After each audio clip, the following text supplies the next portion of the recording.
সুপ্রিয় শিক্ষার্থী ও অন্যান্য দর্শক, শুভ সন্ধ্যা। অনুর পাঠশালায় স্বাগত।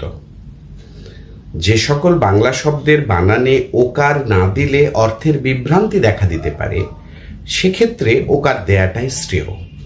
যেমন মত আর মত। মত অর্থাৎ মতামত, ওপিনিয়ন।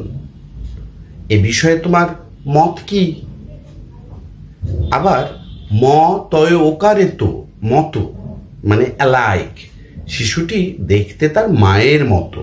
এখানে তয়ে ওকার দেয়াই শ্রেয়।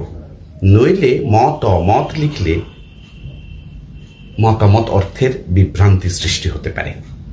তেমনিভাবে দেব এবং দেব, দয়কার ব দেব অর্থাৎ দেবতা, কিন্তু দয়কার বয়কারে বো দেব অর্থাৎ উইল গিভ। তুমি চাইলে আমি তোমাকে সব দেব।